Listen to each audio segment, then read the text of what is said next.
Tune in to UFO Undercover, Wednesdays at 8 p.m. Eastern, with your host, Joe Montaldo, right here on the Paranormal Radio Network.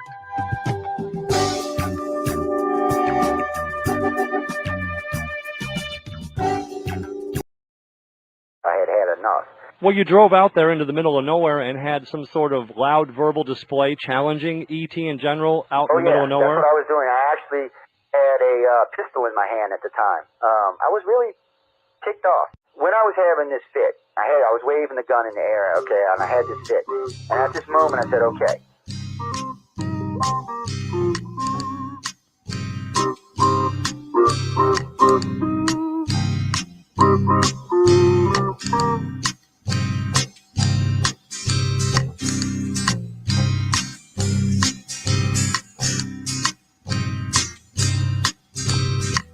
He was a Louisiana man named Montaldo. Folks around called him Six Gun Joe. Worked with ICAR, don't you know? Investigating UFOs. Out for a drive with a gal one night, they stopped to check out the reporting site. When an alien lit right there on the ground, he commenced to throwing his weight around. Now, old Six Gun didn't take too kindly to that kind of thing, especially without Vaseline or anything like that, you know. Seriously.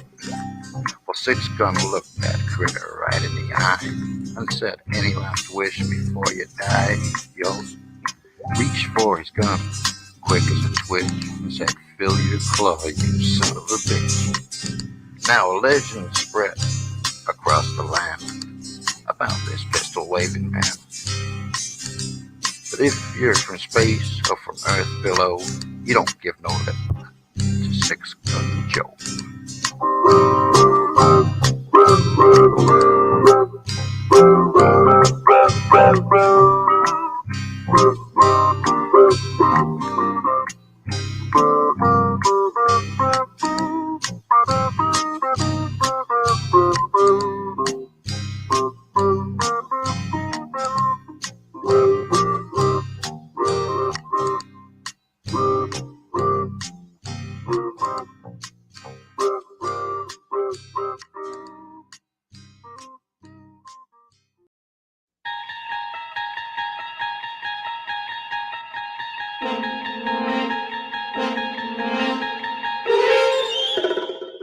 You're listening to UFO Undercover with your host, Joe Montaldo, right here on the Paranormal Radio Network.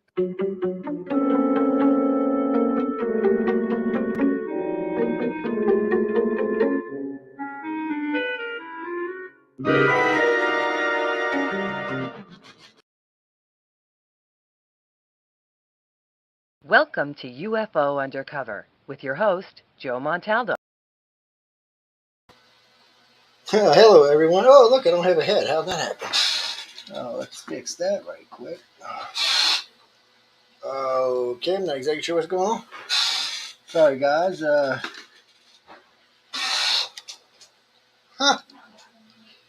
not knowing what to tell you. I guess the camera decided to go wonkers. This thing was set just a minute ago. But anyway, welcome to UFO Undercover. I guess we're not going to have any cam tonight because apparently it's going to be aimed at my good-looking tie all night.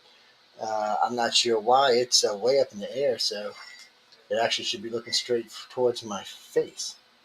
Let me see. Is there anything I can put this on right quick? Yes, I see that, Jessica. And you know what? Maybe I can set it on this. Hold on, guys. So y'all don't have to hear all this rustling. I'm going to stop the mic for a second.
I apologize for that, guys. I don't even know what happened there. The other camera just is out. So again, I apologize. Oh, come on, really? You gotta be fucking kidding.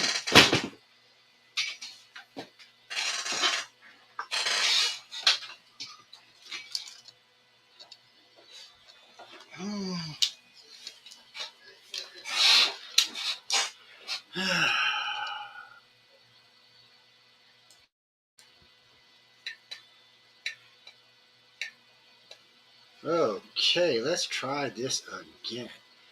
Oh, Lord, sorry, people. I have no idea what was going on with that. Mike's going crazy. All sorts of other things going crazy. I just don't even know what to think about that. Anyone, welcome to UFO Undercover. Maybe I should edit that 5 minutes out. All right, 2 minutes out. Anyway, welcome to UFO Undercover. Hope everyone is having a great morning, great afternoon, great evening, wherever you are on our big, beautiful blue planet. You know, I tell people this every week. This is where I want to be. There's nowhere else I want to be. It's one of my favorite places to come hang out, is to come hang out with y'all. And just talk and chit chat and do guests from time to time when we're in the guesty kind of mood, you know, things like that. But anyway, tonight's topic is, what does the government know about extraterrestrials, part 2? And what really does our religious leaders, what do they know? Do they know more than our government? You know, that's a tricky question, isn't it? Since they've been around a lot longer than our government has been. Well, to answer a question from earlier tonight, think about it. The Catholic Church is, what, 1,000 years old, 1,500 years old? I'd have to go actually look it up. What's the oldest continuous government on the planet? It's not us, that's for sure. So I think in a lot of places they're going to have more information and more knowledge on this than we do, or I should say the government does. Researchers are on a different, depending on what kind of research you are, what kind of research you have going on, who you're involved with, and what your techniques are and things like that. That may also determine what kind of information you get out of this. Over the years, you know, I've talked to a lot of ufologists, a lot of ufologists. I mean, I've talked to everybody who's anybody at least a dozen times each on air. That's not in private or at conferences or anything like that. That's just on the air. And what gets me is I've been in this field, if you want to count the whole entire thing, 40 years. I remember when I first, I've been in the field 5 years, 10 years. I don't know where the hell 40 years came from, but that's where we are now. And what bothers me more than any single thing is the lack of young people still in the field. That still bothers me. And the fact that we really haven't moved forward in ufology. Abduction research has moved forward somewhat, but ufology research has really not moved forward. It's kind of stuck in a rut, just hanging around. It doesn't really want to go anywhere. I thought the YAP stuff from the federal government might breathe some new life into it, but no, not really. I mean, you see more reports now from governments, you know, you see more things on television now, but there's still not anything that's changing anything. It's not that, oh my God, I got them Grays getting out of their spacecraft on Wall Street. It's nothing like that. We're not getting anything like that. We're still getting distant pictures, images, distant videos from, when you get those flare videos, they suck. Oh, yeah, well, it's a weird look. You can make it out to... Yeah, I want to see it. I don't want to see the image in infrared. I want to see what the damn craft actually looks like. That's the point. Those images are not selling anyone on their extraterrestrial craft because you can't really know what the hell they are. You know, the pilot might be able to give you some information, but you don't even really hear the pilots talking. Other than, it's an unidentified... And then they go on to getting their cameras on and stuff. Now, a lot of times they turn off the audio, recorded audio, and go on private audio when they're just talking to the government themselves, or I should say the government, to the military themselves. Bruce, the reason the military came out with this is because they don't know what the hell it is. You know, I love when people tell me, oh, the government's got so much information. Really? Really? You really believe that? Where did they get it from? Roswell? What did we get from Roswell? That's what we got from Roswell. Where did we get it from? ET doesn't seem like they think we're responsible enough to give us technology, so where did we get it from? Where did we get the information from? ET's not really telling us nothing. They don't consider our governments to be any consequence. They proved that many times over the years, with flyovers over the White House, shutting down nuclear facilities in what, 4 countries. I'm sorry, well, it was 2 countries originally when they first did it in the 60s. It was the United States and China, but it was repeated somewhere in the late 80s, and it was 4 countries they did it in. Look, obviously they don't really fear us or think. I mean, they don't fear us in the fact that our technology can harm them anyway. I don't think that's what they're looking for anyway. They're not really looking for a confrontation because we would lose and they would win. So that's not really what they're after. So again, how does the government get this supposable, you see that, supposable information? I mean, I hear stories, I hear bullshit from some of the top ufologists in the field, none of which they can prove, by the way. Oh, my source this, my source that, my source this. Well, I have sources, but I don't really use them for y'all because it's more for my own person. Well, I can't prove who they are, and I don't want to sit here and tell you I have this source, that source, that. All I can tell you is I was in the military. I got a high security classification. I've been in this particular field for 40 years, and I've made lots and lots of friends, and both the military and I got a bachelor's in science, and I'm a freak over science anyway. I've made lots of friends over the years in aerospace. I'm a geek at heart, and I can speak geek, so it's fun for me. And over the years, I've met lots and lots of people, and since I have such high clearance, I'm not a threat to anybody. I can't, if I see something, even if they let me see something intentionally, or even if it's by accident I see something, it's not a threat to them. I can't say anything anyway. So it's a little different for me, but I enjoy doing this because I am looking for the truth like everybody else is, but I'm tired of the bullshit. There's so much more bullshit than there is truth. One, the government don't know squat. And there's 2 ways you know this. One, they're out there trying to get the public to tell them what they think and what they found or what they see. Get me some video, get me some information, get me this, get me that. We know Bigelow went out there and was paying MUFON to get him information. And military abductions. Those 2 things prove the government knows squat. They have no idea what their agendas are. They just know they're coming here and taking our citizens, and occasionally they benefit from it, or occasionally they don't. And what I mean by that is the government gets these ideas sometimes to go mill at people, and sometimes the grays that are reptilians and humans go take them back. They don't appreciate the government having those military people, or I should say those contactees or abductees. They don't appreciate it. They don't figure you have any business with them. You don't know what we're doing to them. You don't know what this is about. And we're not going to let you stress or harm the people that we're already stressing and harming because you're nosy. So they don't tell the government squat in all these secret meetings and secret. Why? Why would a group of grays need to meet with any president? They've already proven handedly for the last 100 years since we've been tracking it that we can't stop them. We can't even do anything about it. We can't slow the projects down or anything. Aliens just go about and do whatever they want. They infiltrate our bases and we just let them go on our bases because there's nothing we can do about it. All we can do is play along and hopefully get something out of it. But the grays, the humans, and reptilians are not inclined to tell the U.S., Russian, Chinese, or British government what they're doing here. They're not. One, they don't trust them. Would you trust any of these 4 governments I just mentioned? Would you trust any government on this planet for that matter? No government around today is trustable with any of this kind of information. And wouldn't you think if you did get it by some means, you should immediately go public with it and say, hey, this is what we just found out. There are aliens visiting our planet, and they are taking our citizens, and there's not a damn thing we can do about it. And any information that you can help us to stem the tide, give it to us. But they'd rather sneak around and slurk around and snatch citizens from wherever, hypnotize them, give them sodium amythol, sodium pentothal with a good hypnosis. Man, I could get you to give me every secret of your family. Easy, too. And then by a hedge on, I could reprogram the whole entire dream for something else. And, they have people been doing this all their life. I'm good at it, but I'm nowhere near like that. I mean, they've been doing it their whole lives.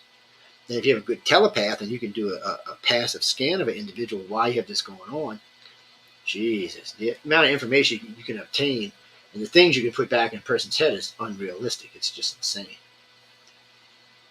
Denise, no, hypnosis is not dangerous in most people's hands. Most of the time, when drugs are not involved, hypnosis is a tool to recover memories or to see faces or see events of something that you caught out the corner of your eye, or the license plate driving down the street that you can't make out the last three numbers. It's really good for those kind of things. It's good for a lot of recall stuff. And if you're into past life regression or into regression hypnosis for extraterrestrial visitation, that's fine too. But those kind of when you hypnotize people that way, they will generally not do something they would not normally do in real life, in a waking life. Now, I can bring you down pretty deep like that, but still, you would not normally, do something out of character for you. Yes. But it does help you to recover those missing memories, or those locked away or hidden memories, or those stacked memories or looped memories, whatever you may be experiencing. It's different now than it was. And see, and ICAR is the only organization who talks about this. So it's different because the aliens changed the way they did things. And by doing so, it leaves the Z-Geners and part of the millennials out in a different type of scenario. So today, when they do something, they don't really have missing time anymore. You don't really hear any kind of missing time from anybody young. It's usually some kind of weird time. Time is skewed, or it's gained, or it's different, but it's not missing time. Not like as you would think of, but the people from the baby boomers and the X-Geners and the older version of the millennials, they've experienced missing time and things like that because the way they were abducted young, that was still going on. For the baby boomers, it was still going up until they were in their 50s or probably in their late 40s.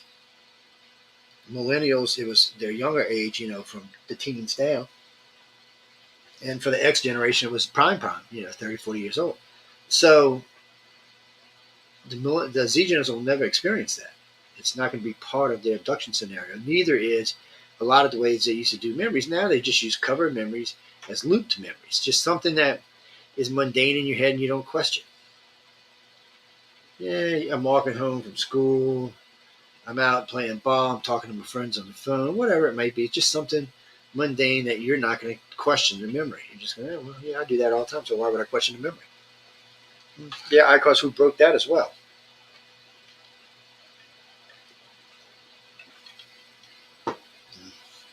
Downloads, that's all of our research. There's so much of our research in the field today, it's not even funny.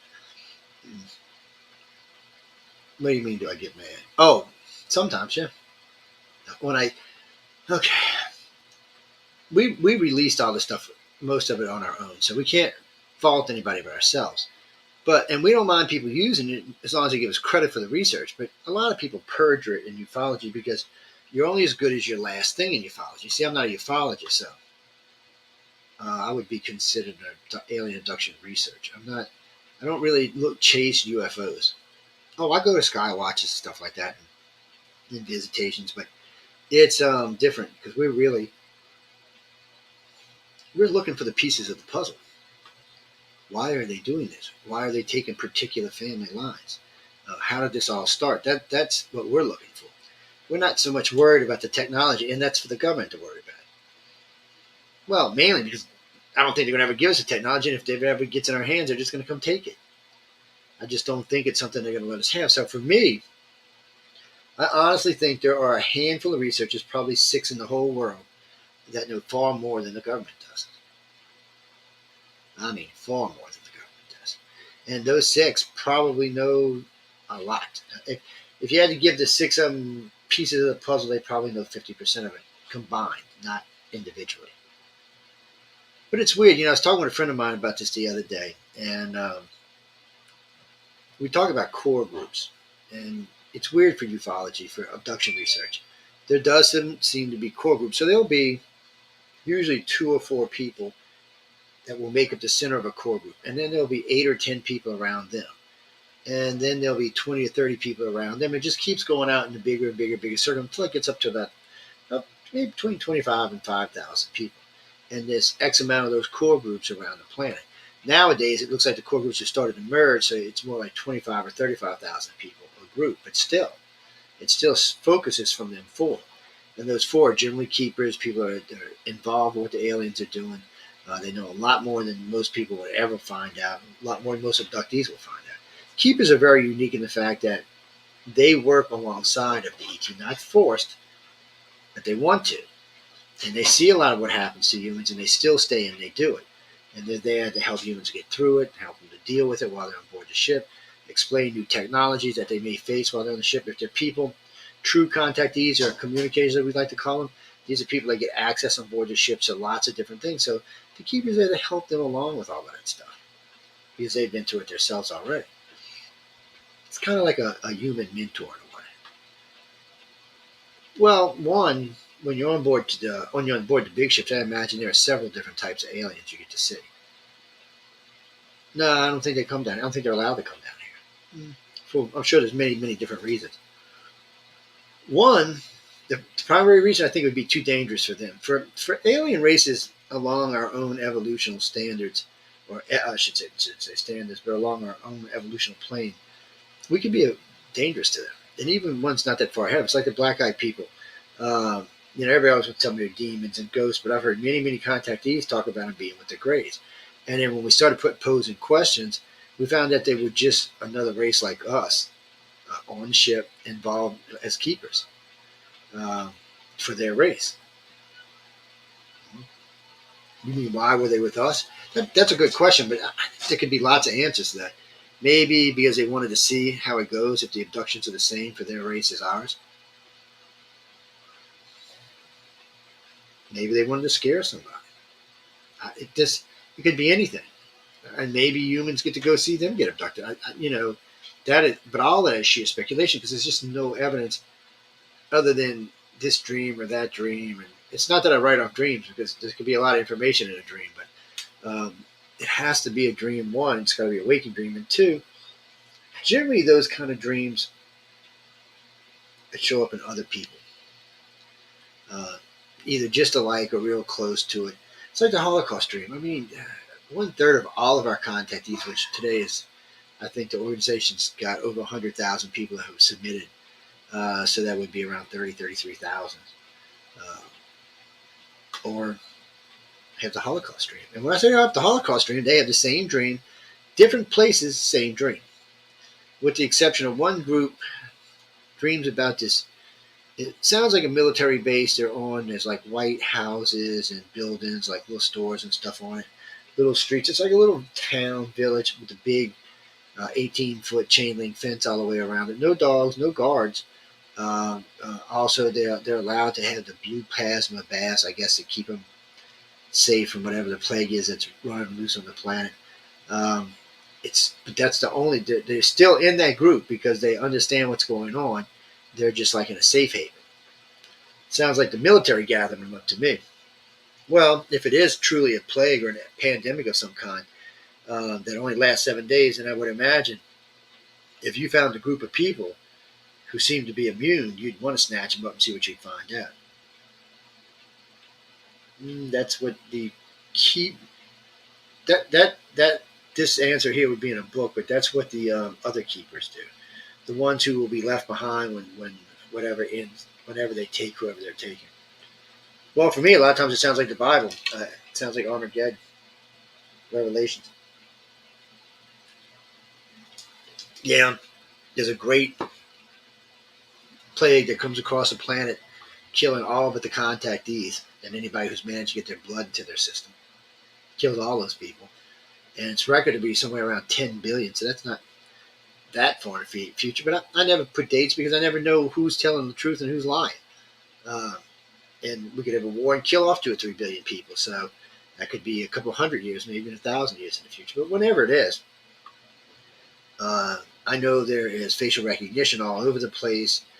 The cars recognize you when they get into everybody said all the vehicles are all automatic. You can drive them, but they prefer that they drive themselves. They talk to you. They have TVs and stuff in them. They go on and on about every time you walk in front of a store, it starts talking about the product, the last product you bought, or the last product you searched for. Here's a good deal here at this store, that store. It sounds really irritating is what it sounds like to me. Stuff that right now is outlawed, not in this country. Oh yeah, in this country it's outlawed. Oh, trust me, they can already do it. Oh yeah, they can have facial recognition software that recognizes your face or your name, and it could just start when it hears your voice or anything. It could just start trying to sell you product. What happened? The last thing was something bad, like you were surfing porn or something, or worse. Don't ask me what can be worse than porn. There is though. Regardless, yeah, that's one of the reasons it's banned in this country. But it brings us right back to. So I personally think that a few religious people on this planet have more information than any governments do. And like I said earlier, there are probably about 6 abduction researchers. We'll just say, we'll just call them just, these are really are about contact, 6 contact researchers that probably know at least as much as the religious people do, and way more than the government does. Well, that's why people like Bigelow and some of the other aerospace people, I'm not going to mention their name on air, but have contacted different organizations about information. Um, a long time ago, one of the things we preach all the time is keep a journal, keep a journal, keep a journal. When you get up in the mornings, write down your journal, write in your journal, write in your journal. Just make it a habit. Or when you have a contact or any kind of experience, write it in the journal. A lot of times when you go back and read this journal, it's jibber jabber. When you go back like a year and read forward, it's not. It's something else. So it's a really good key. Well, occasionally we'll run across people who have been in contact with certain technologies. Well, I remember a particular dream I had. So I got up that morning and I laid it out. This was, 14, 15 years ago. And I laid it out, drew it all out, and explained how it worked. Well, I had Dr. Polivet. This is even longer than that. This is like 20, 21, 22 years. It was when I first started doing live radio. He was one of my first 6 or 7 guests. I started explaining to him what it was, and he's like, well, that's freaking brilliant. I'm like, what do you mean it's brilliant? It's jibber jabber. He said, oh, no, because basically what we were talking about was a way to create a massive amount of energy and be able to release the energy into space and propel a craft at near light speed. We weren't trying to get anything over there. So we got into it really deep. It was kind of boring for the rest of the audience, but it was very interesting to me because it was just a dream I had. Well, I had someone who was listening that night had a similar dream, but actually took it further. So I still remember this. We actually were asked not to talk about it no more. Both from the radio station owner and from someone who just hacked into the system in the middle of the show and said, please stop talking about this. We're just giving you a friendly warning, and we did. We stopped talking about it. What it was, maybe I could have been a billionaire. Maybe I could have been the next Elon. I don't know. But whatever it was, they didn't want us talking about it. And from time to time, like the alien agenda, from time to time, they would break in the system. They were always listening because, see, you can't see it here, but we'll just pretend this is it. But you see how they got that little red light on there? So anytime there's an open line system going in or out of the station, there's a little red light. It used to be a little box that was plugged into the mic box that went out to the telephone system. If there was an open line, it would stay there. It would have just a steady, non-flash, just a steady light, which meant someone else was listening into the conversation. There was someone else in the conversation. Well, now we have one that works off of software that lets us know. See, right now, I'm the only one on StreamYard, okay, plus whoever guest is in, whoever might be in the chat room. But this is showing a source light coming in from somewhere else. Someone else is listening. They've tapped into the system. We're listening. They're not on one of our venues listening, like Spreaker or anything. They're not on any of them. They're not at the website listening. That's not how they're listening. They're actually in the feed. And whoever you're out there, CIA and SA, whoever you are, whatever alphabet organization you're happy. I hope you're having a great day. Whatever you're doing. I know we're talking about government information tonight. And see, that's another thing. Why bother tapping to any ufologist, any abduction researcher, if you think it's hooey? Why would you? It used to aggravate the shit out of my producer, Jeff, because it would screw with the system sometimes. These days, everything's a little bit more sophisticated, so they can get in and not actually really make anything go haywire while they're in the system. And the security is pretty good for the network, so if you do something too stupid, one of the doors will just open. It's like a trap door almost. Oh, it's a great program I got. I used to run all that $100 security, and then a friend of mine, Billy, we'll just say he's got a government job, leave it at that. He writes all my security for me now. Oh my God, the guy is a beast. Is all I can tell you. I don't even worry about it. I don't even want to say this out loud, but he's just been a great addition to the station. Is all I can tell y'all. Last 15 years, last 14 years have been much nicer, much more fun. Well, just recently, one of our big carriers, Podcast Garden, was arguing with some guy in South Korea, about how great his security was. The guy hacked him, put his face bouncing across the thing, and destroyed his site, all of his software and everything, all of his everything financially. The guy never recovered from it. Lost a good business over it. So you got to protect yourself. But getting back to Uncle Sam, they just don't know what they want you to think they know. Or let me rephrase that: they don't know what ufologists want you to think they know. Okay, it's much easier for, I'm not going to use anybody's names, that certain big ufologists can say the government this, the government that, the government this. You notice they never prove it, but they say it a lot. Oh, this guy told me this, that guy told me this, that guy told me that. Oh, really? Well, who's this guy? I wonder who this guy is. Oh, we got to protect our leak of bullshit. Okay, anybody can say I got a leak, or something. Sorry. Anybody can say they've got a special person inside somewhere. It's just what it comes down to. And since no one ever produces any real proof, nothing ever really changes. You mean like Nick Pope? Nick. I don't have anything against Nick. It's just Nick said he did all this high level stuff for the government, but okay, Nick's been in the field at least as long as I have been, or maybe a little, not quite as long, but he's been in a long time. Does a lot of TV. Okay, anything's changed? Any earth-shattering information came out of Nick? Any of them? Give me one named ufologist, one big name ufologist who really made a difference in the way people look at ufology. Just one. What gets me is what my regular sized audience is for this show and what their audience is for the whole year. They don't even match one show. It's one of the reasons we started doing this. I got tired of fighting with everybody. You got to get on this show. You got to get on that show. And I still do Coast. I mean, I just did Coast in April. And I could give them a call and go back. It's just, and I like Coast. There's nothing against Coast or anything. It's just, I used to see big numbers off of Coast when I go on it. Maybe if I went like 4 times in 1 year, I might see bigger numbers. But it's, I just don't see the play off of that I used to play.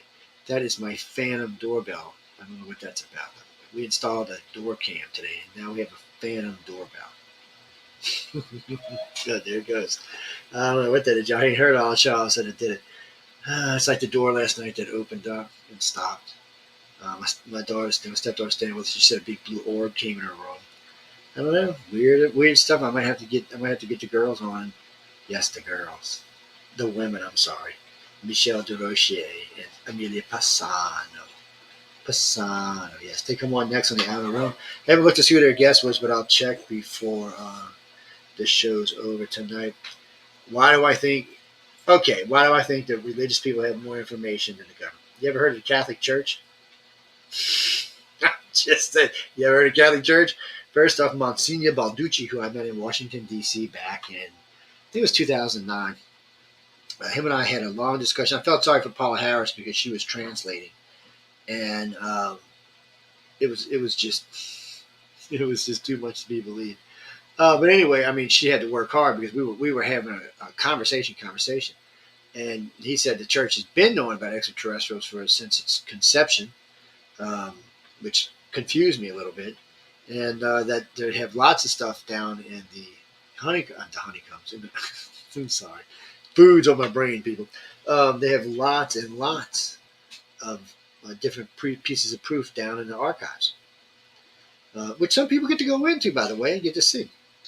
Well, about 3 years later, I met the astronomer for the Catholic Church, and I was telling him what Monsignor Balducci had told me, and he agreed, by the way, 100%. Well, one of the things they told me that floored me is they said that the extraterrestrials were on a higher spiritual plane than we are. Oh, shit. First off, this was got to piss off all of my peace, love, and light friends, because they think that's how we contact the aliens. Well, come to find out, the aliens are on a higher plateau. Matter of fact, they see consciousness and religion or spirituality in a different way than humans do. Well, you've been around for half a billion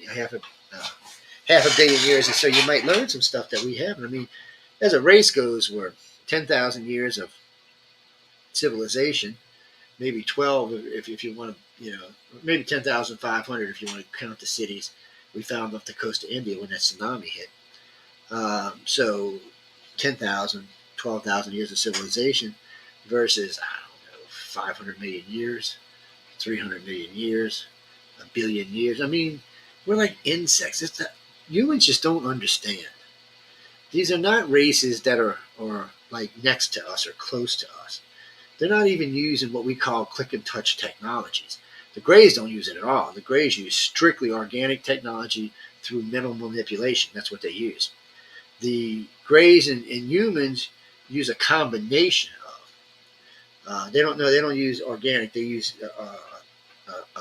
I wouldn't call it electronics because there's no wire involved, but they use some type of technology that we would consider just like a button click technology, but it works off of thought.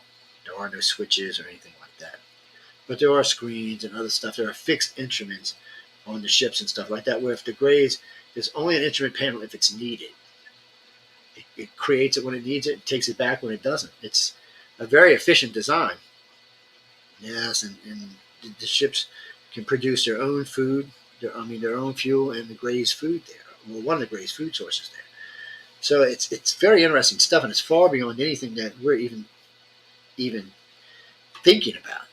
When you hear, and this is a lot of times how you know this is true extraterrestrials, because sometimes you'll hear stuff that the humans haven't even thought about yet. If I was like Elon Musk money, I could probably be really rich now, because they talk about ideas that humans haven't even really tried to conceive yet, and probably some of them wouldn't even know what to do with, even if it was brought into the public eye. We would be lost. We'd be like, "What the hell is this for?" Like, let's tell the truth. Christy, the Greys, the Greys, I don't call osmosis, but the Greys absorb most of their food through their skin. They could, at one time they ate because they do have a mouth with teeth in it, and maybe they still do. But most people talk about a blue plasma they absorb through their skin. And the reason this is important is because the Greys really aren't gray. We don't really talk about their real color much, but anytime they absorb this food, it changes the way they look. So if they just fed, they'll have this, I don't even know how to describe it. It's a blue that's not, we haven't seen on Earth yet. When people tell you about seeing it, that's how they describe it. I've never seen this blue on Earth before. Most people call it like an electric cobalt blue because it's a deep, rich blue with almost like an aura glowing around the alien. And as it fades out of their body, it becomes more translucent and more of a gray look than a blue look because the body can it can also make them look white. But so technically there's the grays, the whites, and the browns, or the blues, the whites, and the browns. But all three of them feed when they feed their food, so it makes them look a different color. That was strict abduction criteria for a long, long time. If someone didn't know that, we didn't even consider them to be a real abductee or contactee. No, we've made it public now, but still, we didn't consider them to be real if they didn't know it. Just like if you're not empathic or telepathic or one or the other, we don't consider you to be a real abductee. Yes. Well, Mike, I'm sorry. The reptilians eat same things humans eat. Just, yeah, well, when I say that, what I mean by that is, I don't mean they go eat whatever, cows and stuff. They're meat eaters and vegetarians. I mean, they eat meat and vegetable, just like the humans do. But the Greys are on a much higher evolution scale than the rest of them are, so they figured out how to do it easier. Well, the blue plasma, we learned about the blue plasma not because it was a food source or a fuel source for the ships, but the Greys, when humans are, sometimes when they've had a rough abduction, they will immerse you in this completely, over your face, everything. Obviously, you can breathe when you're in it, and when humans come out of it, they feel rejuvenated, and they feel like a rebirth. They feel really good, comfortable. It actually takes away a lot of the anxiety and stuff. So, but for a long time, we kept having these contactees. I remember being in this blue stuff or this really blue stuff, or I remember this blue color, and man, for like 10 years, it drove me nuts. I'm like, what is this blue about? What is it about? And so finally, we started programming contactees, and when we say that, what we mean is we sent out questions to 50 contactees, not abductees, but contactees or keepers, and we said, why is there a commonality between this blue color? And within 2 or 3 days, somebody got picked up, and somebody came back and said it's a fuel source. And we were like, okay. And about 2 days after that, somebody came back and said it's a food source, and then about 4 others said it was a food source. And I said, and then it came back as a healing device. I'm like, what the hell? So finally, we needed clarification, so we went back and reprogrammed them again to ask, what exactly is this, and how did it come to be? And then about 10 of them came back with the real story. And what's good about this is none of these people know each other. They only answer to 3 of us. None of them know each other. So when they give you word for word explanations, you have to take it serious. it's one of the things about the way ICAR does research. We do comparison study, but we do it in such a way that it's really hard to argue with.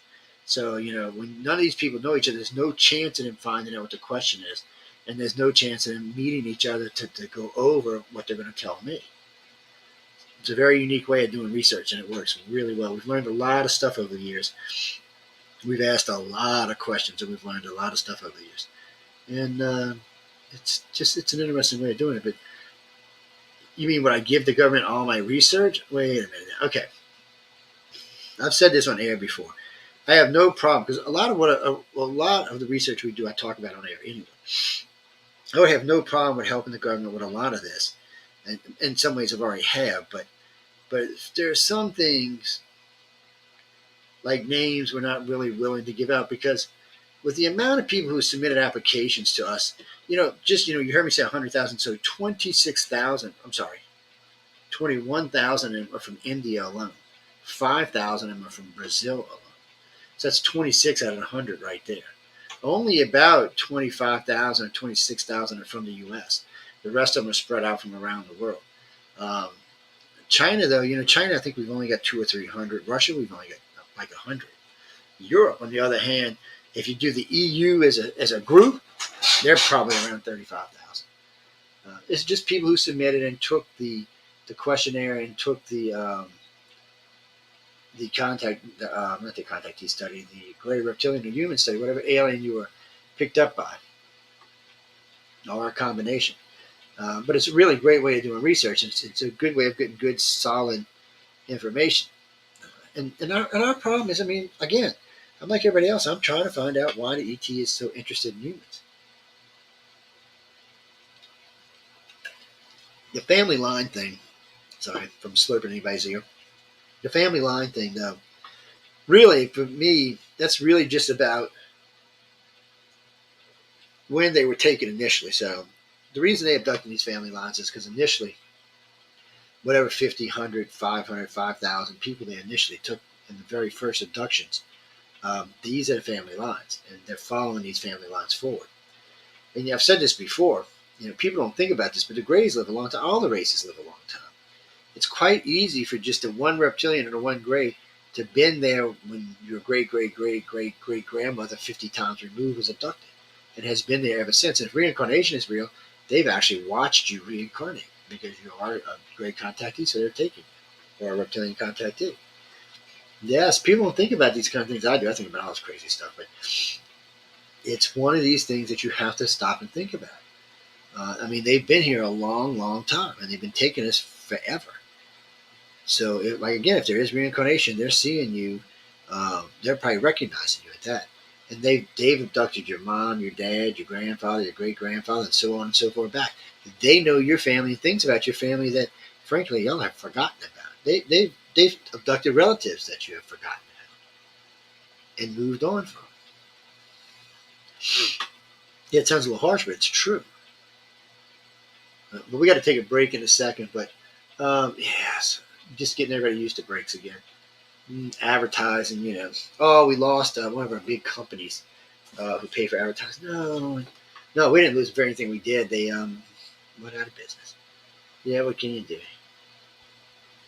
Well, they don't need to reincarnate, Chris. Think about it from a Gray's point of view. And this is something our government's been working on for about 25 years now. And they did make this public. So they have the ability to upload their full consciousness to a new host body. And it's not a clone body. It's a host body. It's a husk body, like they like to call it. This is just DNAs that were put together that formed a new body, just like any other thing. So they can actually store their cells. Like, say one of them died here and there wasn't a body close by. They can actually store their cells on board one of their crafts systems, one of their drive systems, until they get there and be uploaded in there.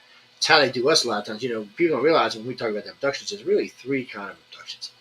There's a non-physical abduction, which is when they take your essence of who you are and either do one or two things with it. They either put it in a hologram or they put it in a different body, or like a husk body itself. And you interact with the aliens there, but your body never actually physically leaves. And then there's a physical abduction where they actually take you complete. And there's no reason, I don't understand why they do they do them different ways for different reasons. I know a lot of times you'll see a download after a non-physical abduction more so than you will after a physical abduction. Maybe it has to do with training. Maybe it has to do with something that's going on. Maybe it's easier for you to function on board the ship this way, or maybe it's whatever they're teaching you, that's the easiest way to teach you. But or there may be some danger to your human body, so they use one of these other ways of doing it. Whatever it is, they do it, and we do know they do it now. But the Greys, reptilians, and humans can do this. The Greys do it much better, and they can do it at long distances. Matter of fact, more than likely, I see bits and pieces of this kind of stuff in sci-fi. It always makes me think that the person who wrote it was probably an abductee. Well, you see this in what was it, Battlefield Galactica? Did it? Oh yeah, they did it. A couple other sci-fi movies did it as well. It's but yes, you don't remember Battlefield Galactica? They could jump back into another body. And I wasn't even a Galactica fan, and I knew. Damn, shame on y'all. I wasn't a big fan of the second Galactica, or the third, fourth Galactica, whatever the hell it was. So what can I say? It's too dramatic for me. I like a little comedy in my sci-fi. I'm sorry. Anyway, getting back to what we were talking about. With all these different races on board these ships and non-physical abductions and things like that, you would think that maybe someone in the government would be able to latch on to that, but they just don't seem to be able to do it. And to be all fair to the government, they have a lot other. I'm sorry. Well, my English is going bad tonight, my grammar. The government has a lot of other things to worry about than just extraterrestrials. I mean, they have to worry about ET because ET is taking their citizens and doing things, but there's nothing they can do about it. So why make yourself crazy on something you can't do anything about? Really, think about it. I mean, here you are, you're president, vice president, whoever you are, because a lot of people don't even know. But there comes a point where you have to deal with the economy and inflation and money and gas and food, the other parties, other countries, wars, things like that. It's just a lot to deal with. So sometimes I think this all gets pushed on the back burner until something pops out that makes it stand out again. And recently it's just been a flap of UFOs caught on military cameras. But what is that, really a UFO? Is it really? Because we know alien craft do not have to show themselves. So is it truly an extraterrestrial craft they're catching? That's an interesting question, Chris. And it's yes and it's no. So a grade can have the ability to attach its consciousness to you. I don't know if it attaches its whole consciousness to you, but it does have the ability to attach it. It also has the ability to know where you are telepathically at any time. So somehow or another, the Greys have the ability to keep a low-level telepathic link with all their contactees. I don't know how many are assigned to each Grey, but they do that, so they can sense your moods and stuff like that, things that are going on in your life. That's why sometimes you get these weird, out of the random contacts that are like, where the hell this came from, or sometimes it's just something that proves you're not crazy. It's really weird how they do it. People like to tell me the light beams can do it, but what I understand about the light beams, they would melt us. It would be like trying to pour pure plasma down our throats. I don't think they can attach themselves in that way. Maybe a tiny little sliver of them might be able to attach to something. You may be something, but not the light beams themselves. I think it would just kill us. I know my New Age friends are going to be cussing me all week, but look, guys, you have to think of this in reality. It's not that I don't think you can't communicate with them. I just don't think, and I'm trying to share a consciousness level. And I'll get in trouble for this too, but think about this. No human on this planet could share a consciousness level with the Greys or the reptilians. I mean, the Greys or the humans. Oh, shit. The Greys or the light beings, sorry. Because one, we just wouldn't understand what we were seeing. There's just no common ground. The reptilians, at least, there's some common ground because we act like the reptilians. And a lot of our bad habits the reptilians have, and the humans for that matter. So, their DNA, both their DNA showing us because it's kind of who we are. But the Greys and the light beings are just on a different level, mentally, physically, spiritually. Just, it's not something we'll be able to access. And yeah, I know people get mad at me, but they're just way beyond us. Maybe in 1 million years, maybe in 5 million years, we might be able to, but not anywhere time soon. Now, sharing consciousness with the with the reptilians and the humans, I'm sure we can do that from time to time. They are way more advanced than we are, and there will be a lot of things we don't understand, but there will be a lot of things that we do understand. So with them, I think it's a little bit different because, they basically are, we're basically them, just, way less advanced. But still, in a lot of ways, we're just like the reptilians have families. They're protective of their families. A lot of them are Aquarians. They're basically an Aquarian society, except for the military caste, which is a big caste, but still. Um, and they can get angry. They can be happy. They can have a belly, big roll, laugh. I mean, so a lot of what we are comes from them, and you can see it in us. And when you talk about them, we act a lot like them. And they're not doing anything that humans don't do. I mean, we abduct things all the time. First off, whoever said that, we do abduct our own citizens. And not just us, a lot of countries have abducted citizens for whatever reasons. We're not going to get into that. But then worse than that, we're out there, I should say worse than that, but we're out there. Polar bear's out there with its baby, doing its thing. All of a sudden, a helicopter comes up, starts all three of them, take them on, probe them, stick them, give them vaccines, check their weight, toss them around, throw them back out the hilltop on the ground. And they wake up going, what the hell just happened? They're just dumb animals. Well, that's us too. We're just dumb animals. We're rolling around going, what the hell just happened? The only difference is they don't have to wipe their memories. So they need to wipe ours so we don't run around screaming the sky is falling. So again, that takes us back to what does the government know? Not much if they have to do military abductions.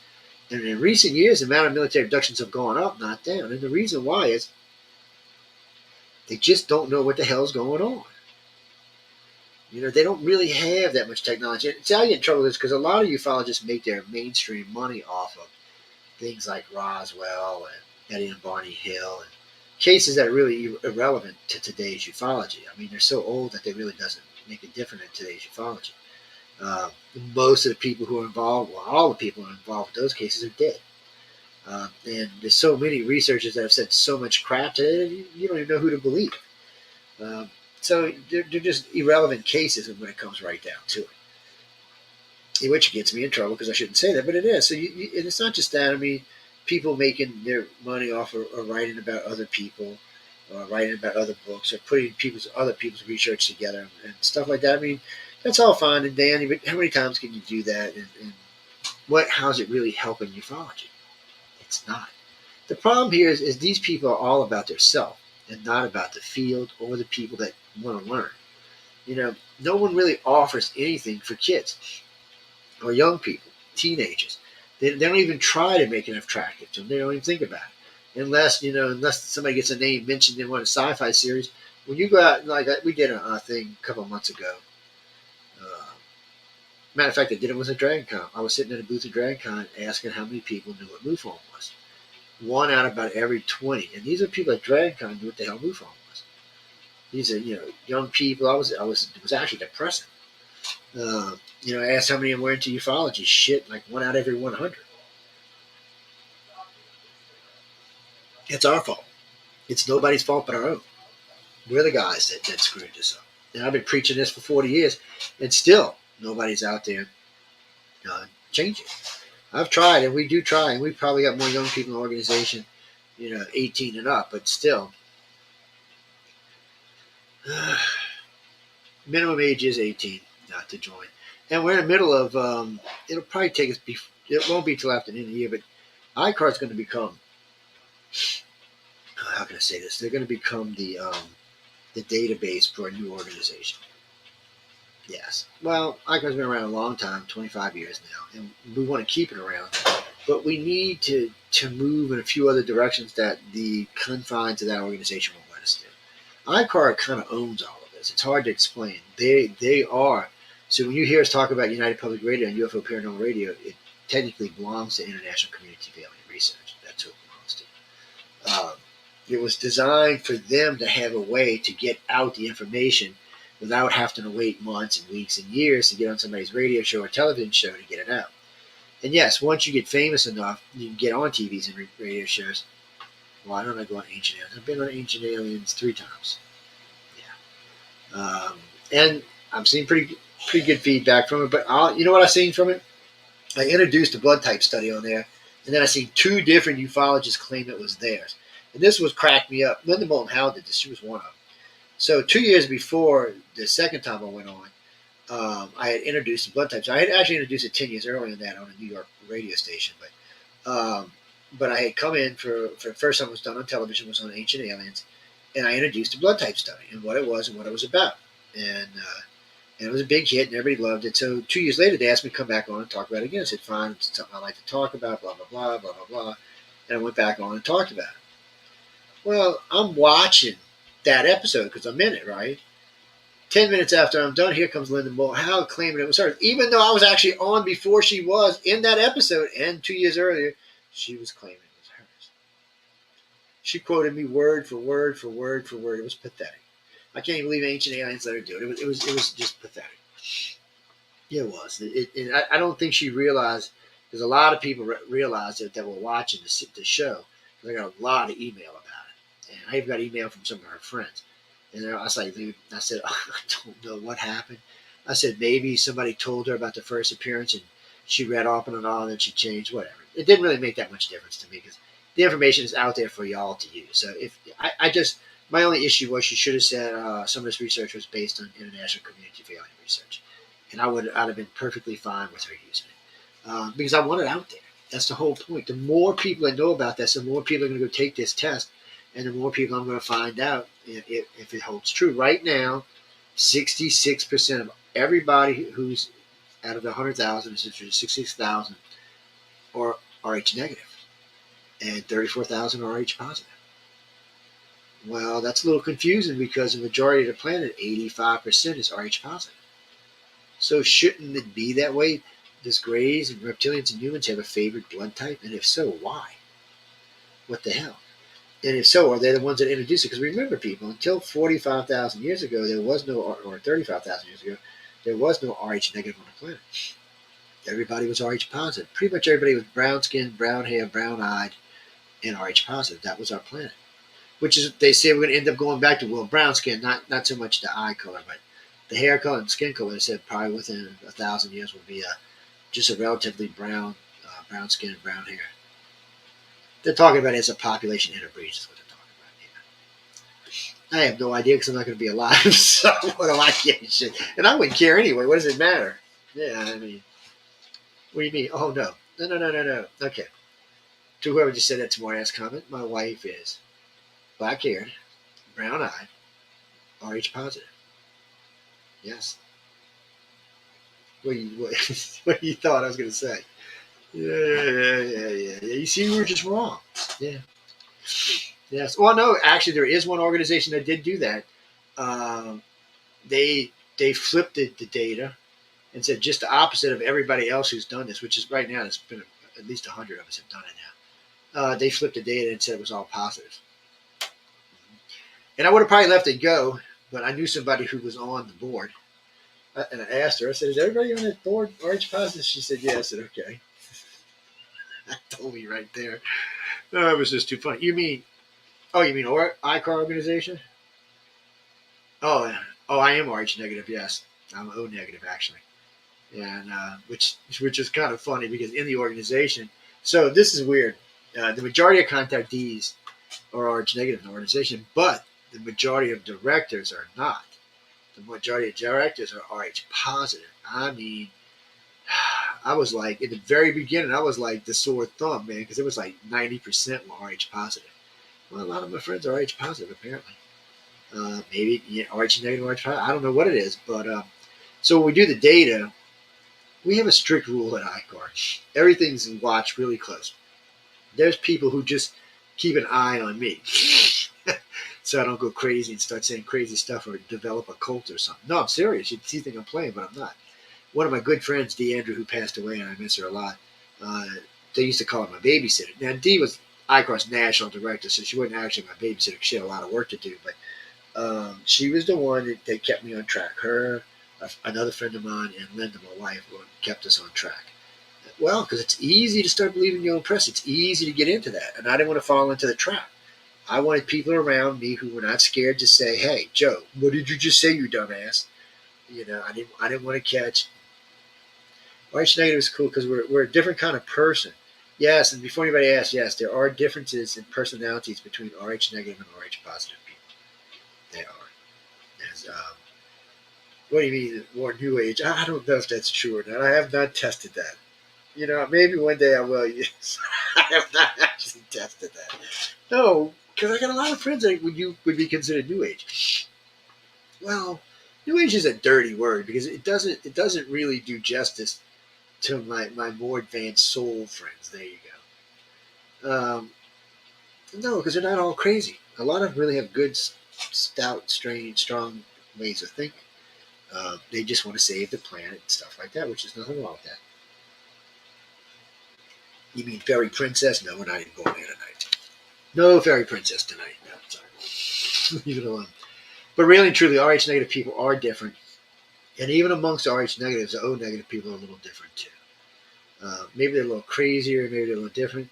It's weird and it's hard to explain. So, if you were born AB negative or AB positive, you were told that you're 1.5% of the world's blood type. That's it. Something happens to you, oh my God, you better hope somebody's there, but that's not really true because AB negative and AB positive can take RH negative.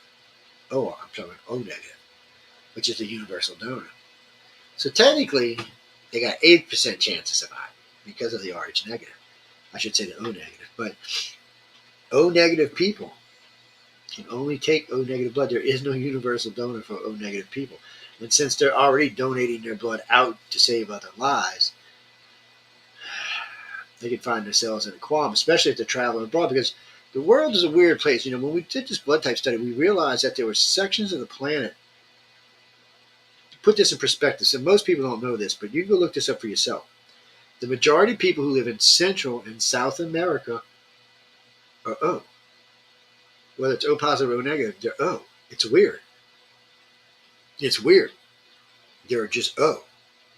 98%. There's a lot of people live in Central and South America, and they're just no. Mexico is not South Central America. No, Mexico, unfortunately, is North America. Maybe the bottom of it they might consider to be Central America, but really and truly, Mexico is North America. It's just the three countries. Well, technically, we count Cuba, but it's the United States, Canada, and Mexico. We make up North America. The very first time somebody told me that Mexico was North America, I said, "You're so full of crap." Well, I was like 12, but still. But no, that's what it is. Yes, the free trade agreement. That trade agreement is between the United States, Canada, and Mexico. We have what they call the Americas Pact, which is something different. It's kind of like a protection pact between South America, Central America, and North America. Yes. That's why you don't see too much movement in some of the other countries of stuff from China or Russia. Yes, because it could jeopardize their friends in the United States, Canada, and Mexico, which are their three biggest trade partners. Anyway, we're not talking politics. Sorry to get on that rant. So, if the military didn't know about the RH negative thing until we came along, that tells you they don't know squat. I know when we released the Gray Reptilian and Human questionnaires, they had a big interest in it. We had all kind of, well, we can see who comes on the sites. Oh, yeah. And in the old days, they used to try to screw with us all the time. You'd see, you'd get pinged from Norfolk, Virginia, 5 million pings, in 5 seconds, try to bring you down. And they got us a lot of times. As we got older and better, smarter, the networks got better and better and better, but they still do it even today. Oh, yeah, you'll see them come in, and you can see data breach here, data breach here, data breach here. Comes from this facility, that facility, this facility. I have made it public before. Oh, yeah, I have. And made me a nervous wreck when I did it, too. Well, because some of the sources were pretty big, and they can't lie because it gives the IP address and the location.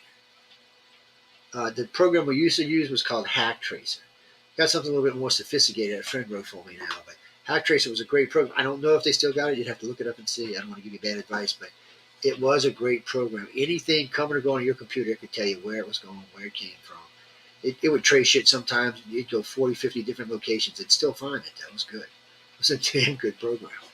Yeah, some geeks got together and did it because when chat first came out, Messenger chat first came out, or like Pow Talk or Fire Talk or things like that first came out, Yahoo Chat, they wanted to know who was hitting their system and wanted to know who it was.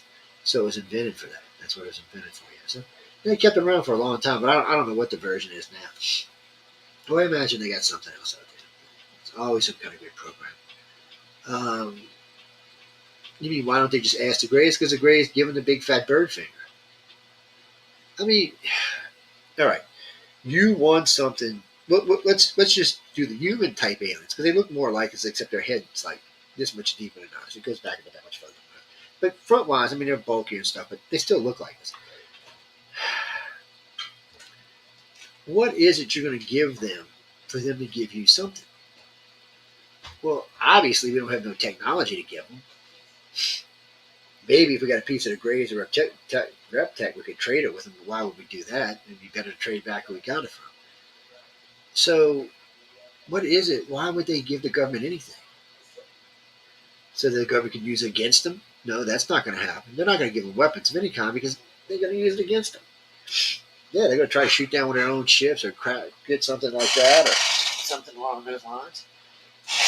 And the little alien comes in. You should not talk about these little Grays. This is a little black, but still, you should not talk about these little suckers. They come for you at night. Oh, yes. This one sounds like a rooster when it crows. It's an alien. What can I tell you? It's a scary little alien in the middle of the night when you can't see the little biatch either. All right, go on. Get in. Ow, ow, ow, ow, ow, ow, ow. Not with my tie, thank you. The things you got to do when you're doing read live right here. No, don't you? And you know, it's funny when I'm wearing a black shirt like this, if she gets up here and y'all don't see her and she's laying against my chest, people freak out when she cuts her eyes. Because it looks like something just came alive. You just don't see her. Because she'll lay up against my shoulder and not move at all. And since you can't see any white on her until she cuts her eyes, you're kind of like, what was that? You mean who's my favorite race? I'm not saying that because they might come get me. I'm serious. The most misrepresented race would be the reptilians. They're quite a bit nicer than they're given credit for. They also seem to have a more, how can I say this politely, a more sexual relationship with us than the other races do. Even though the human aliens do, just not at the extent that the reptilians do, which I find a little odd. The Greys wouldn't sleep with you stinky bastards if you paid them money. It's just something, not even something they're even remotely interested in. For the reptilians, no, the reptilians are different. Because the reptilians truly consider us family. For whatever reason, when they first abducted everybody and when they first introduced their DNA into the human aliens, little slave race, and that new race was born, they took an interest in us. They like us. They're not like the other two races. They really think one day in the future we will be partners. It's a little different for them. The human aliens currently just think of as like trash cousins, with one or two good ones coming out every once in a while. Yeah, they're funny in the way that they're not. Currently, they're not big fans of the human race, but from time to time, and for whatever reason, they just find a human that they like, or that particular alien finds a human that they like. Well, whatever it is that they do, but the reptilians are different. They definitely find a lot of us that they like, and the reptilians have genetic memory, so it's hard on contactees a lot of times because they'll start having dreams and these images of things they think they've done, but of course they couldn't have done. It's not even on the world they live on. So then they think they're cracking up. No, it's just somebody's flash of somebody's memory. Something triggered it. Something you saw triggered that memory. And it could be anything. And then, of course, they have the memories of their own contacts and their own abductions, and then any other thing that might be going on with that race. I'll tell you a little secret about reptilians, especially if you're female. A lot of times when they're holding you, waiting for you to go for whatever they got you there for, they will put you in this room, and a lot of times there will be a lot of juvenile aliens in there, juvenile reptilians in there. Well, they're like our kids. They're rambunctious and jumping around, they're cutting up, just doing stupid shit, and you can get hurt or clawed or scratched or whatever. They want to see you correct. You're the adult.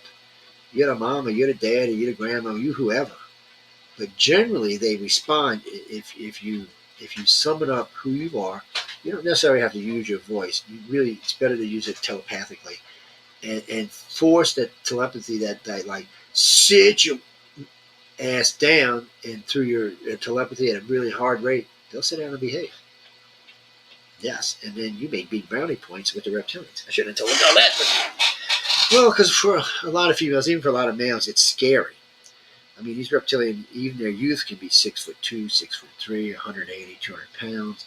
You know, but they do respect authority. So if you can transmit that, they'll go ahead and stop. It's the same thing if one decides to take you, for whatever pleasurable reason. If for some reason whatever the reason may be, scared, feared, whatever, if you can project it, because you can beat and kick all you want. That's like playtime for them. I mean, really, you're talking about a reptilian who's 7 foot, almost 8 foot tall, 500-600 pounds. You're kicking him. It's not really going to do it. It's just kind of tickling. So, or her, because, the females do it as well. It's, you also have to image it. You have to put it in their head. Whatever it is, and most of the time they'll stop. If they really understand that they're really hurting you, you're really that scared, they'll stop. But for them, a lot of times it's just part of the game. If you're just cutting up and acting stupid, which I know for you it's not acting stupid, for them it is. What do you mean? No, the females. Okay, for the female humans and the female reptilians, they do it just as much as the males do. The reptilians are different because the alphas get to do it. They have control over whatever. Well, you can call it tribe, whatever you want to call it, whatever section it may be. The alphas have control. So anybody in the alphas group, they're allowed to have sex with, without any quarrel, without any bitching. That's just part of the thing. So if you're abducted in that family line, they figure it works the same for you too. Hey, I don't make the rules. But they do respect, if there's some kind of fear or some kind of pain or something, they do respect that. So, like I said, they look at us differently. They feel like they had a part in our creation. And they kind of feel partly responsible for us. So in some ways, they're a little bit nicer to us than the other ones are. But in some ways, they're not, because their lifestyle, their chosen lifestyle, is a little bit harsher than ours. Not in as far as luxurious items go, stuff like that, and just the way they deal with each other day to day. Oh yeah, no, they could not live in the woke society. Oh no shit. No. They would have done lasered out the woke society. They would be Christmas dinner by now. No. I don't think the ropes are going to go. I don't think any of the alien races are going to go for that. Well, somebody asked me one time, is there gay people in alien races? Well, I don't know, because I've never met any personally. So I really don't know. I would think for races as advanced as these are, they're probably somewhat genetically engineered. So anything they would consider to be not good for the child would probably be taken out. And that would be a decision on their part, whether they considered that to be a good thing or a bad thing. I wouldn't know. I mean, like I said, I couldn't speak for them, You mean a really advanced race? Probably not. Because look at the Greys. They've moved past sex. Yes, humans, I know y'all don't want to hear that, but they've moved past sex. So no, there wouldn't be gay people in their society at all. I don't think there would be in the reptilian society either. As far as the humans, I don't know. I don't even care to speculate. I don't see where it matters. What do you mean? Because they might look at us differently? Well, it doesn't matter right now. All three races look at us as just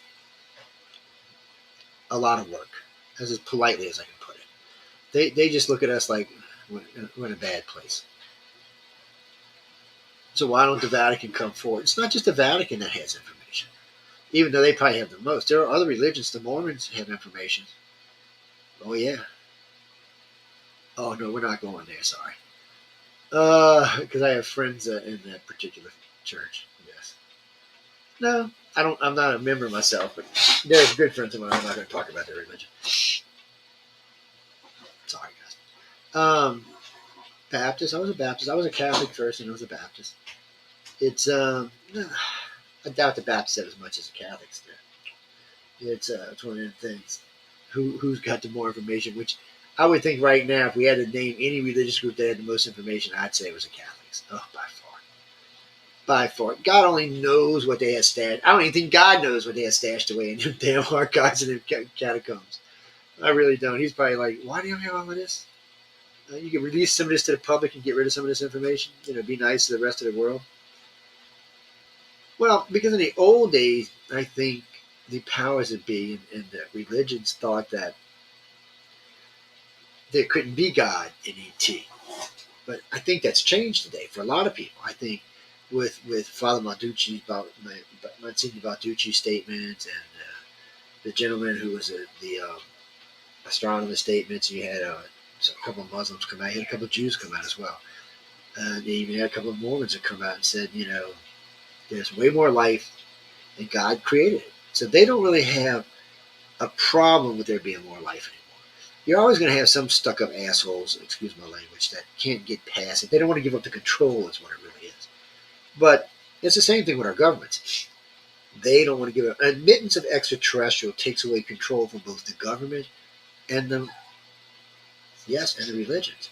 Because one, a lot of people are going to get rid of their religion when they see ET for the first time. Oh, I think some will get their religion back when they see ET for the first time. But I think you'll see more people look at the universe differently than they do now. Especially if one of these races come and say, well, we believe in a God just in a higher order than you do. Well, then, okay, then you can still have God and you can have ET. Personally, people tell me, well, I don't know why people think God would make these things. I said, have you looked at our planet? Have you looked at how many species just of insect there is on our planet? I said, why God make them? They're a big pain in the ass. Or how many lizards or reptilians or things that can bite you or kill you as spiders. And I said, we're not even talking about humans and mammals yet, just that. I said, God created all that according to y'all. God created everything on the planet. So why wouldn't God have created stuff everywhere else on the planet? It would make sense if there was truly one of those. But, I'm not going to argue. Well, we're not all God. We're morons is what we are. But compared to the Greys, we're complete and utter morons. Compared to the reptilians, we're complete and utter morons. We're just babes in the dog pile right now. No, Chris. No. A couple people tell me they thought we were a prison planet, like Australia. Look, if they are, it's failed miserably. Is all I can say. I get people who write to me all the time. You're wrong, Joe. The aliens are here to save us and enlighten us. Okay. Or you're wrong, Joe. They're here to destroy us and wipe us out. Okay, prove it to me. For my friends who say they're here to enlighten us, all I ask is you take one good hard look at the planet as it is right now and tell me how are they helping us. And if they're here to wipe us out, they could have done a much better job than what they're doing right now. I mean, it would be easy to wipe us out. You could have just turned anthrax deadly, and already 2/3 of us would be gone. And so the thing about it is, they're not here for either one. Unfortunately for us, they have their own agendas, and their agendas do involve us, but only to an extent. Not everything in the universe is about humans. Humans have a hard time understanding that not everything is about us. We're not the center of the universe like we thought we were. We're actually on some third spiral arm way out in the middle of freaking nowhere. That's where we are. That's who we are. And until we grow up and become something other than this conglomeration of mess we are today, we're never going to get anywhere. At least the three alien races we're talking about are united races. There's not a bunch of countries on their home world. There's a bunch of colonies and other planets they own with other colonies on them, but still it's all under one government. And it's all under one religion for the most part for the races. So they're way more advanced. And we're just in that alone. We can never get anywhere with 200 countries. It's just not going to happen. And we already know the UN is a complete joke. So the UN's not going to work. You have to have a peacekeeping force along with a government. And then you have to make sure everybody has religious freedom, freedom of speech. Really, you need to do away with money in some fashion or form and change anything. You need to make sure that every human has the basic needs, a place to live, food to eat, clothes. And then you can really start to change the world. But until we get there, right now we're a bunch of idiots. I mean, a third of the planet's starving to death. And wait, get this. A third of the planet is starving to death, and there's more food going around the planet now than there ever has been, enough to feed the planet over 3 times. And we have people starving to death. And the aliens are looking, going, well, this is some really advanced race here. Yeah, let's help these morons out. You want ET to give you something, give him something, or her something, or it something. Show it that we really do care, and we really do want to change, and we really do want to become a spacefaring race that gets out and mixes with the rest of the world. What do you mean, why don't they give something? They're not giving anything to the government. There's no need for ET to give anything to the government. When you hear government people saying, oh, I got this, they're lying. Because even if they had it, ET would just go remove it. Why would they let them keep it? If it was anything that could hurt them, damn them, or any other thing like that, or do harm to us, why would they let them keep it? They'd just go zap it out of their hands. And besides that, I know a lot of people who do research in this in the government, and it's so compartmentalized that you're not getting anything. Oh no, it's strict. It's ridiculously compartmentalized. Uh, you just keep believing that. You keep having them fantasies, sweetheart. Jesus was an astronaut. Did you not know that? Did they not tell you that when you were growing up in school? I, I thought you knew that. Catholic Church said that a long time ago. He's an astronaut. Come here to save us. Oh, I thought you knew that. I feel for you.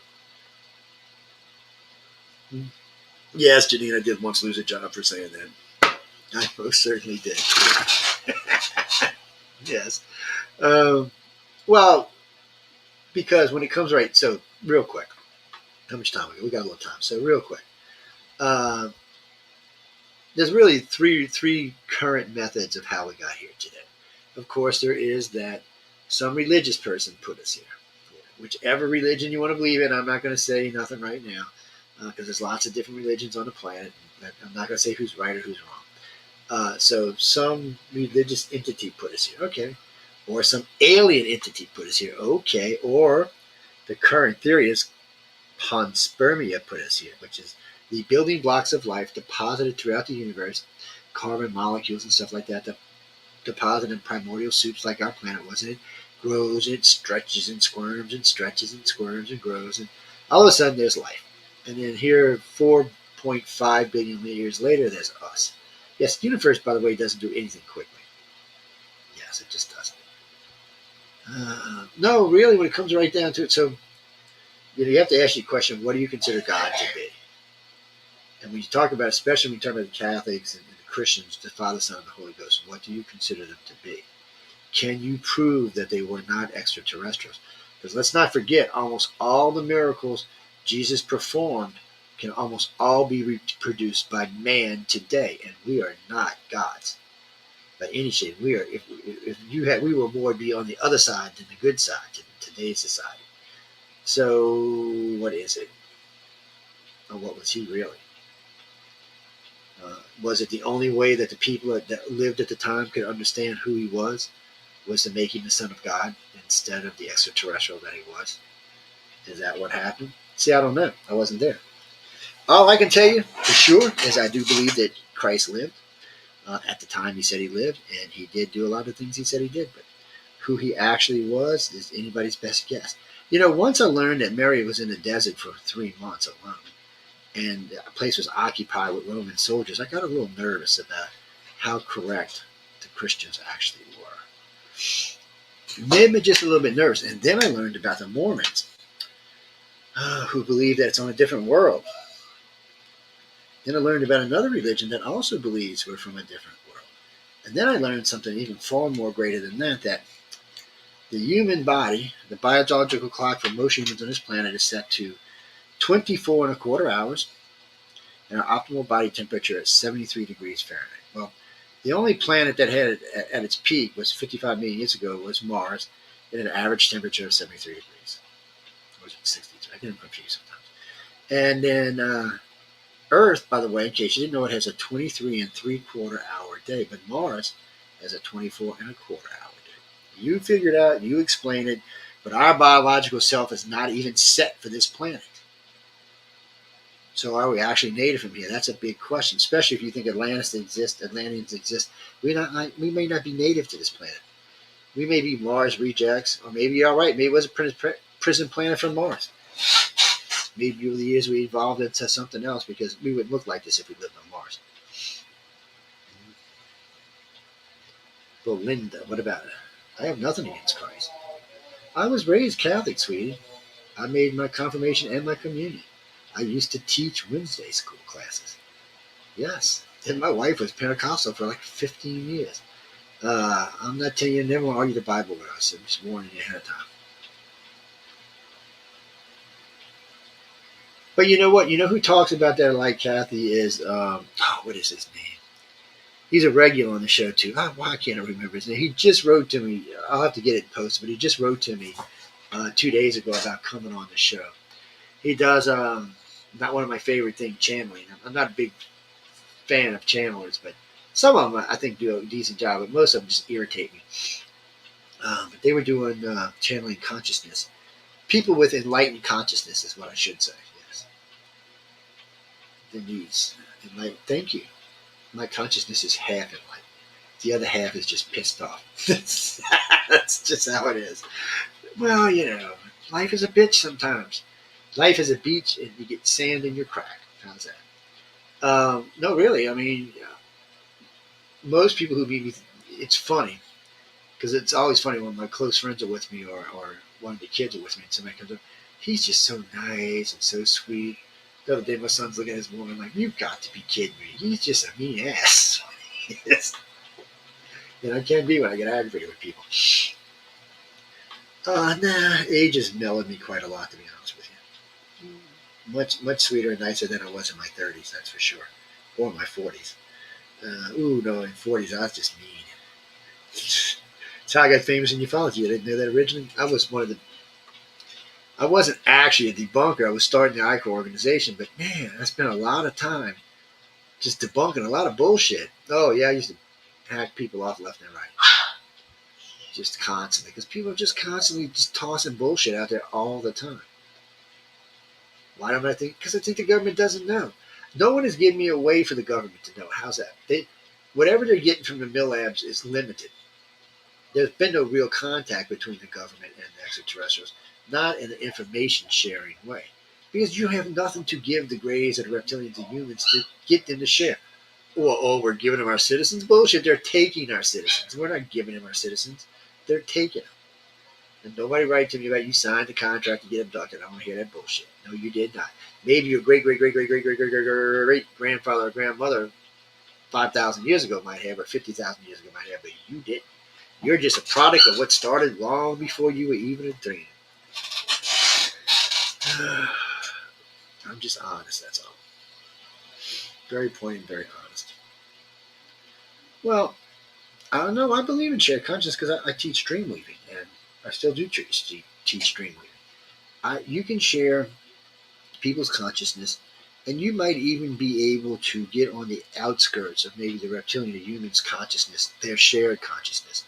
And you might even be able to skate on the edge, but you're not going to get into it deep because, again, they're just things that we haven't experienced yet, things that we don't understand. See, as dumb humans, 1,000 years ago, we thought we knew everything. 500 years ago, we for sure knew everything. Today, we definitely know everything, even though just 2 days ago, James Webb Telescope told us we were wrong about the Big Bang Theory. Well, thank you, Chris. Stop by anytime. Actually, we'll be getting deeper into abduction, I think, the rest of the year. We got a couple of abductees coming on throughout the rest of the year, and it'll be mostly abduction stuff. I wanted to get all this government stuff out of the way early, though. Yes, and sometimes we do stuff for writers of the future. We work with them on some stuff. Marky, we got about 15 minutes. What you got? What do you mean? My favorite abductee is not a famous person. Sorry. Yes. I work very close with a bunch of different contactees. What do you mean? All female, no. Male and female. We were the organization who let people know in the world that this was just not a female thing. Man, when I first got in the field, you never heard about a guy being abducted by aliens ever. I mean, it took us 5 years before we got our first male case. I was like, really? And that's when we would move on. Then it took a couple of years after that. Then once other people, started bringing guys on to talk about their experiences. Then it started to change. More and more people, more and more men started coming out. It's still not 50-50, but 35-65 might be a better way. When I started, it was like 95-5. So it's probably 35-65, maybe even 40-60. Well, the argument was in the early days, you only needed one guy and a bunch of females. You needed one guy to fertilize 10 females or 500 females, whatever. No, he wishes. No, this is an asshole. They would just take the sperm and then insert it into the eggs. For a long time, we tracked missing baby cases for 2 decades until there was no more to track. It's not that they don't happen anymore; they just don't happen like they used to. There was, for some reason, through 2 decades, they were doing a lot of it, and what they were really doing was, so they would impregnate a woman, and sometimes they would let the woman go to term, but most of the time not. And the reason why is, so they would come in like you're 3 months in, right? They would come in, they would look at the baby because they can actually physically remove the baby from the body if they want to, or they can just make it where everything's clear so you can see everything. But regardless, they would look at the baby. First off, if the baby didn't look human enough, it was taken. Or if the baby in the womb was exhibiting certain behaviors, like you could feel or sense it, it would also be removed. And then some of the times these babies would be taken to term, and in a year afterwards they'd be removed because they developed abilities that could not be used on Earth. Not yet, anyway. And just a lot of them just didn't look well. There's a book called Rachel Eyes, and you can read this, and this will help you understand what I'm talking about better. This woman, her daughter was a hybrid. Okay, she was just too much. She looked too alien, almost too alien to live with, but she did. She had to be fed special foods. She actually had special security, all sorts of things. And then one day they just came and took her because she was just, when you met her, you knew something was not right. And then when you learned more about her, like the kind of food she had to eat, the security and stuff, you realized she was a hybrid. No, the aliens are not making hybrids of themselves; they're making hybrids of us. Why? Humans are egotistical. Why do you think any of these three races want to put their DNA, your DNA, into them? They already think they're a superior race. Why would they want to go backwards? Because they don't. They're making hybrids of us. They're making husk bodies of us for whatever reasons, whatever they have planned for us in the future. That's why they're creating these bodies. We've got many, many, many accounts of contactees talking about rows and rows and rows of bodies on ships that looks a lot like them, but sort of different. Usually a different shaped body. There's lots of those kind of cases. And it also explains something we didn't know early on is we couldn't figure out why aliens used to still do show up at mortuaries, hospitals, and graveyards so much. We were like, what kind of morbid fascination is this? Well, come to find out, they can take your consciousness up to 3 days after death. So they'd fly in, remove your consciousness, either store it in one of these host bodies and leave you in stasis, take you out of stasis and store it inside of one of the storage cells on board the ships until it was time for you to be put into a host body. So this is something we learned a long time ago. This is something, though, that you have to agree to. So, yeah, somewhere along the line, if you're a keeper, a communicator, or one of the really high-end contactees, they're going to ask you somewhere along the line, do you want to be done like this? And some of them are just to make colonies.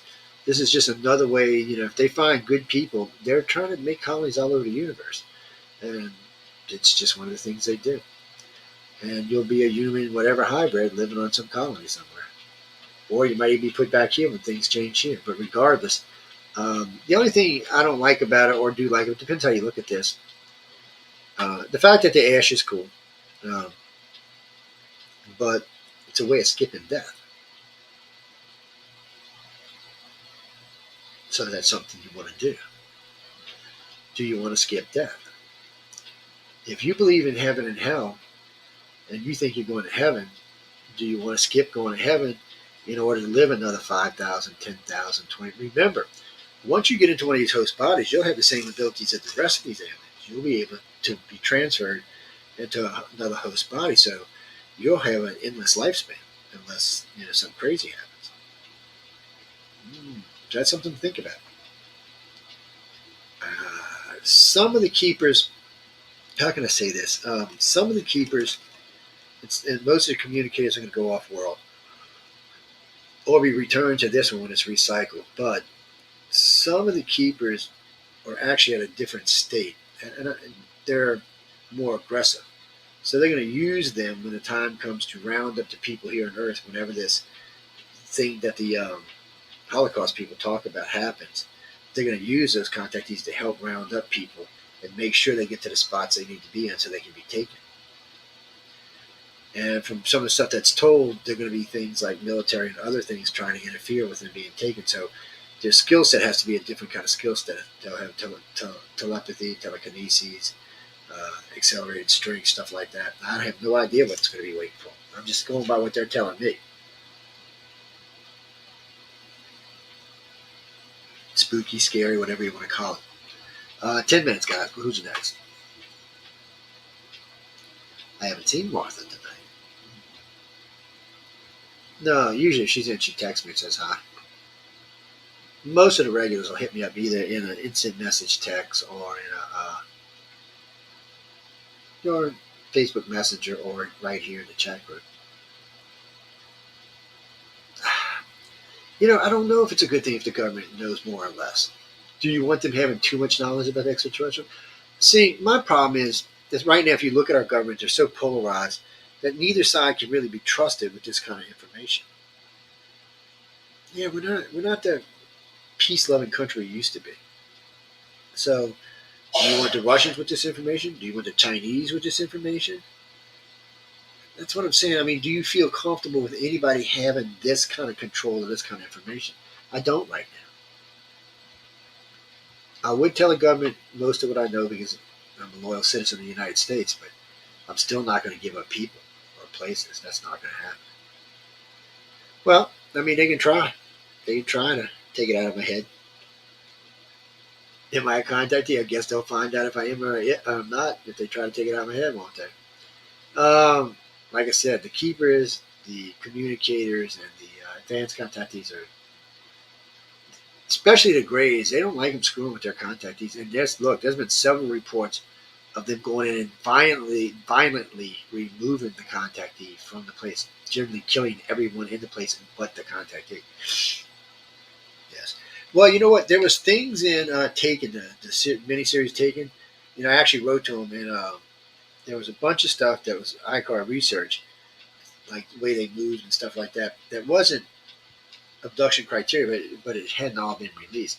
So I wrote to him and I said, "Hey, look, whoever wrote this must be a contactee or must be working with somebody that is." And I got a polite letter back saying, "Yes, we're working with a particular individual." So, yeah, well, Greys are weird. First, a little 3-foot Greys. I'm 250 pounds. A little 3-foot Grey tossed me around like I'm a freaking pancake or flapjack. I'm not kidding you. Dragged me down the hallway like I'm not even nothing. They're extremely strong.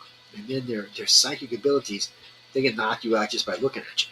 I mean, they just have abilities that we just are not going to develop. Okay, I seen that come up. I said this last week, and I've been saying this a lot lately. No, everybody does not have psychic abilities or psychic awareness. Sorry. Look, don't take my word for this, okay? I tell this to people all the time because people want to get mad at me about this. This is not me. This is fact, and this is easy to prove. Get a deck of cards, or get a deck of colored cards, or it doesn't matter what it is. So something they can't see. Say you can do a stoplight, green light, red light. A lot of people like to do that for some reason. I like blue and yellow, but whatever, it doesn't matter. Take the two cards, put them down on a thing. Now you see what colors are, which one's right, and which one's left. Have the person sit down in front of you. Okay, there's two colored cards here. I'm thinking about what color's on the right, what color's on the left. Okay, and you can even go a step further if you want to. See, I don't do that because if you're a true telepath, you would know the colors on your own. I wouldn't have to tell them to you. But if you feel like it would help, you can say, okay, I got a red and a green card. Now this makes it 50-50, okay? 50-50. Which one's red, which one's green? Do you know most people get it wrong more than they get it right, like 60-40 or even 75-25 sometimes? It's like flipping a coin. Most people will get it wrong more than they would get it right, which is weird because you would think it would be 50-50. Well, obviously, if you've got it wrong 10 times in a row, you don't have any empathic or telepathic abilities. None. You waste it every time. And you can do this, and most people do this. You can make you a little sign, make it look kind of professional. Ask the local mall if you can have a little space and set up a test. Tell them you're doing this for whatever. And don't tell them you're doing it for aliens, but tell them you're just doing a psychic test to see if average people possess psychic abilities. And you'll be surprised. You'll have 100 people line up in a day easily. And you'll find out that 99% of them don't have anything. It was disappointing to me too, but it's true. Yes, I know sometimes I'm the bearer of bad news, but somebody got to get the facts straight so we can go on with the real research. So do I hate Jesus? No, I don't hate Jesus. I said it earlier. I believe Jesus existed 100%. You know what bothers me about that particular time? So if you go back 2,000 years, 100 years before the time of Christ, and just go backwards from then, you will find that the reptilians are revered on this planet by the major races like the Sumerians, the Egyptians, the Mayans, the Aztecs, the Incans, the Toltecs, all revered reptilians. They thought they were the bringers of life, the savior of mankind. The humans were portrayed as dog-head and evil and hawks that ate people, all kind of stuff. But they were not transmitted as a good thing. So after the birth of Christ, that all changed. The reptilians became evil, no good, whatever things, and Christianity filled in the gap for everything else. Or I should say religion filled in the gap for everything else. Who was wrong and who was right? I wasn't there. I don't know. I don't. That's unfortunately, I wasn't there. If I, it might be one of the places I'd time travel back to. Nope, not for the birth, for the resurrection. Yes. Well, if he was an alien, he could easily resurrect, couldn't he? We were talking about that earlier. I know. What do you mean I don't want there to be God? Damn, I want there to be a God. You damn right I do. I want to go to heaven. I want to have air-conditioned clouds and stuff. I don't know what y'all talking about. Oh, now just this stuff the Catholics talk about, this kneel, sit, stand, pray all day long. I don't know about that now. That might be too much. Kneel, sit, stand. Y'all remember being Catholic? Y'all went to Catholic church? Oh, my God, come on. Kneel, sit, stand. Kneel, sit, stand. Kneel, sit, stand. A couple times I just wanted to get up and say, why don't you kneel, sit, and stand? Please, come on, this is ridiculous.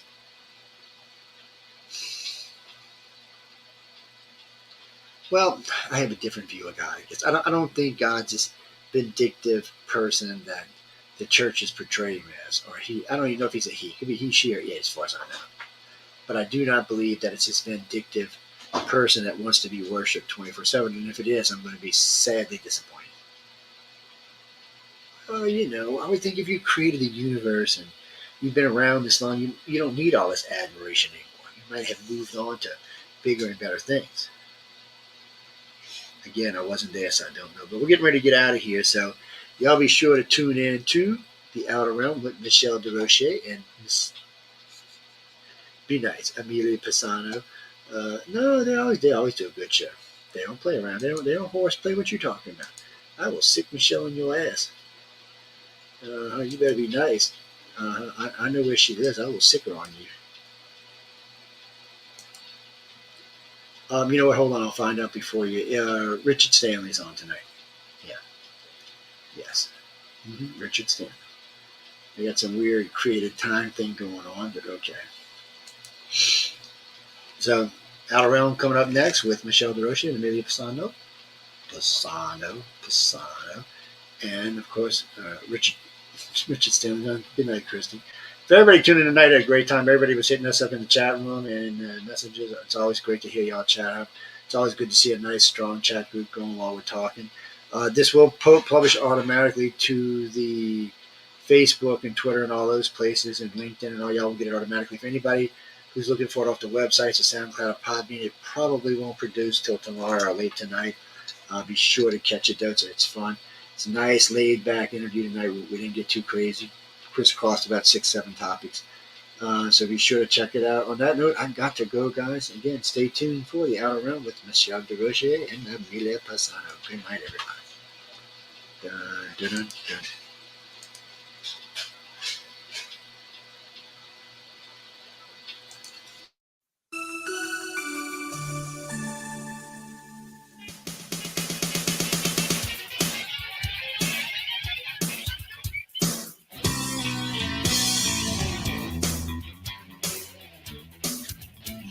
Show yourself.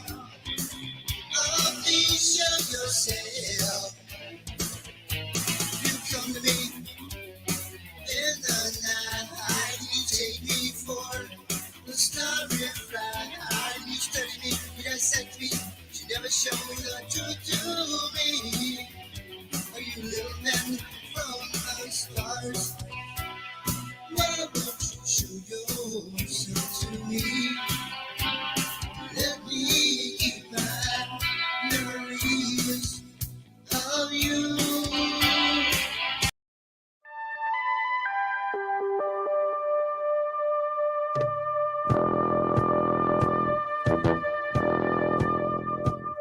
Tune in to UFO Undercover, Wednesdays at 8 p.m. Eastern, with your host, Joe Montaldo, right here.